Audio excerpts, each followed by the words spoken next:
Salut à tous! Alors aujourd'hui je voulais vous parler un petit peu de mon terrain parce que vous le voyez aujourd'hui qui est dégagé, il n'y a plus de végétation ni rien, il est tout beau tout propre quoi on va dire, mais ça n'a pas toujours été le cas. Avant en fait c'était, il y avait des genêts et des ronces de partout parce que les plantes qui arrivent en premier quand un terrain a été déboisé, eh bien ce sont celles-là. Les ronces et les genêts, et seulement après il y a les autres qui arrivent et qui se mettent en place petit à petit. Oh, t'arrêtes!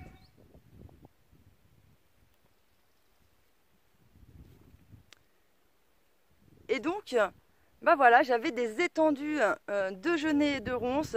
En plus les genêts, ça a une forme, vous mettez un parapluie à l'envers, et ben les genêts ça fait cette forme-là. Ça pousse très proche les uns des autres et du coup toutes ces branches s'entremêlent les unes dans les autres, c'est hyper dense, il y a les ronces qui passent au milieu et tout, bref, c'était le carnage. Et donc il fallait que, avant que je puisse ne serait-ce qu'emmener des caravanes ou quoi que ce soit, ben, il fallait que j'enlève un petit peu tout ça pour faire de la place. Et donc pour vous situer un petit peu, c'était en 2017. 2017, je bosse encore et en plus de ça, je bosse comme une malade parce que j'ai un deuxième boulot pour pouvoir mettre l'argent de côté parce qu'avec un salaire de base, clairement, on ne peut pas mettre de l'argent de côté. Déjà, on arrive à la fin du mois, c'est tendu. Donc, j'ai dû prendre un deuxième boulot pour pouvoir mettre de l'argent de côté et faire mon projet. Donc, je bosse tous les jours de la semaine, je bosse les week-ends, les jours fériés, c'est le carnage. En plus de ça, je dois gérer mon gamin, la baraque et tout. Bref, c'était vraiment, j'avais pas beaucoup de fenêtres de tir pour pouvoir venir le faire. Et la seule fenêtre de tir que j'avais, c'était sur mes congés d'été.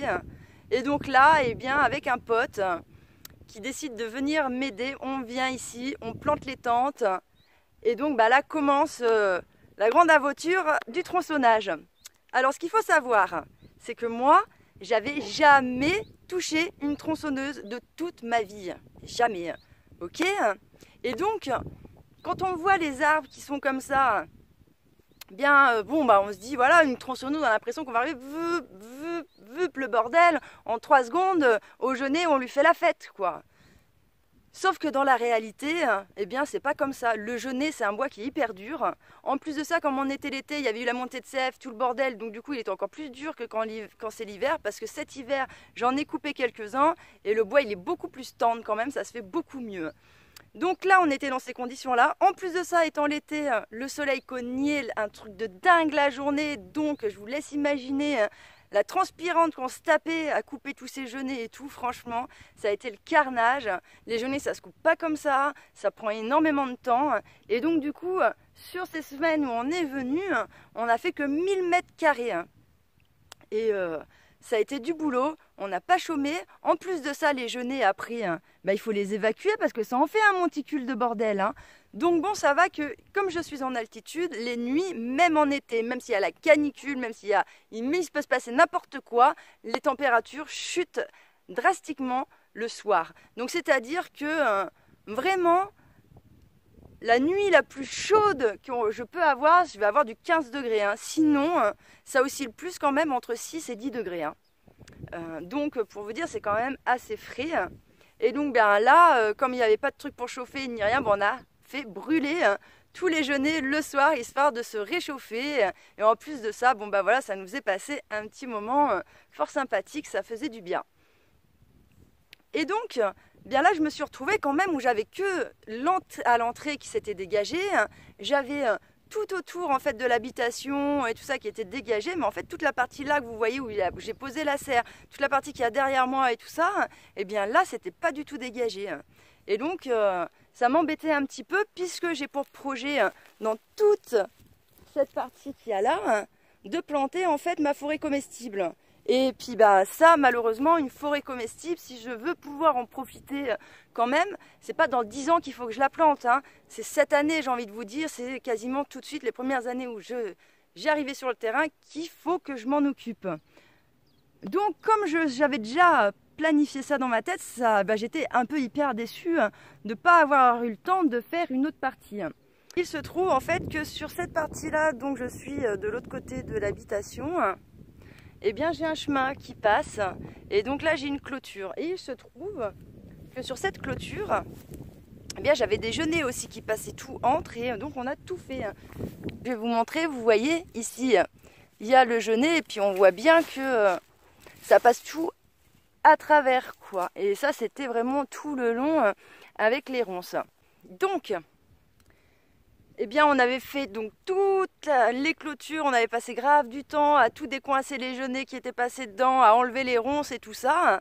Et donc là j'avais pour projet d'installer après une haie. Et donc je voulais pas que la végétation reprenne, que les ronces repoussent par-dessus et que je me retrouve au printemps 2018 quand j'allais venir planter ma haie, et bien que je sois obligée de nouveau d'avoir un boulot un peu à faire dessus.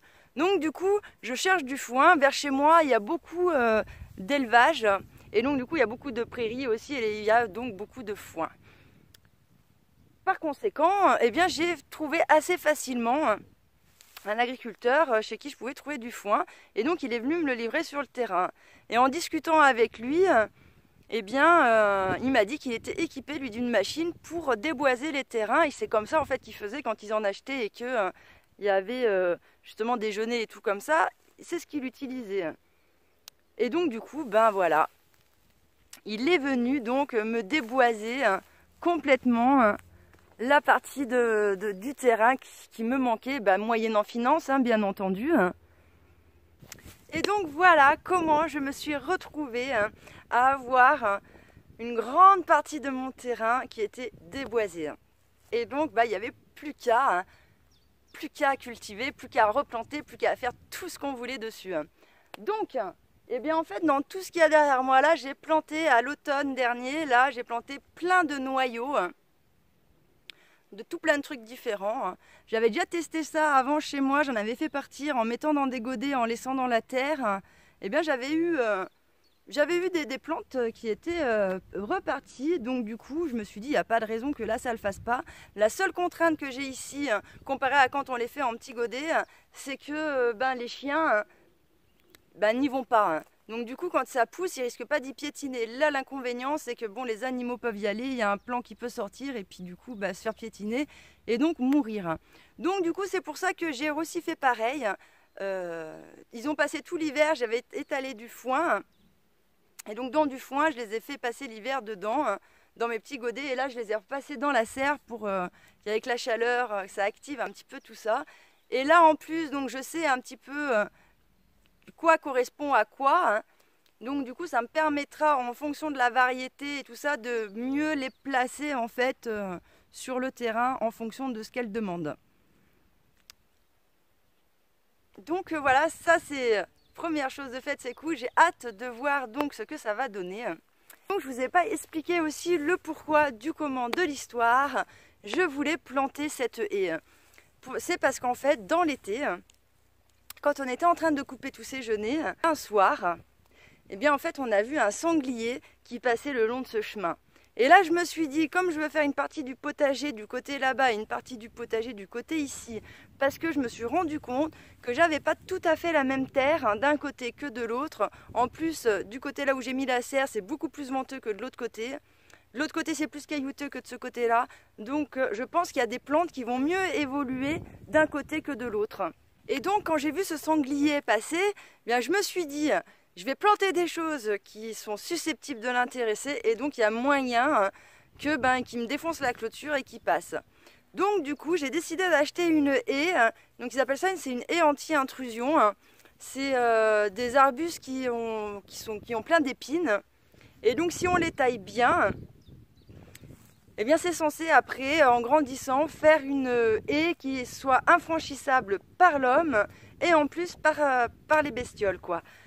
Donc j'ai espoir que, bon je suis d'accord, il va falloir que je sois patiente et que j'attende quand même quelques années, mais bon j'ai espoir qu'après ça fasse quand même un petit peu son effet. Et donc ensuite, pour préparer mes parcelles, eh bien comme j'ai tout coupé, je me suis fait envahir par les ronces. Et donc du coup je voulais pas me retrouver à ce que tout ce que je venais de dégager me refaire de nouveau bouffer par les ronces. Alors du coup c'est pour ça qu'on voit qu'ici il y a plein de foin qui est étalé, tout de façon à ce que la végétation ne repousse pas trop. Alors ce qu'il faut savoir c'est que les ronces quand même elles arrivent à traverser un petit peu le foin, mais franchement Chut, hey. Mais franchement, ça les calme quand même bien. Elles sont moins vigoureuses, elles peinent un petit peu plus. Donc du coup, c'est tout bénef quand même, ça fait plaisir. Donc voilà, aujourd'hui vous en savez un peu plus de ce qui s'est passé avant que je commence à faire des vidéos et à filmer ce que je faisais. Et ben il y a quand même eu un gros boulot qui a été fait en amont pour pouvoir arriver et poser en fait ces affaires dessus comme ça. Voilà, et ben écoutez, je crois que je vous ai tout dit pour cette vidéo. Je vous remercie de m'avoir écouté et je vous dis à bientôt dans une prochaine vidéo.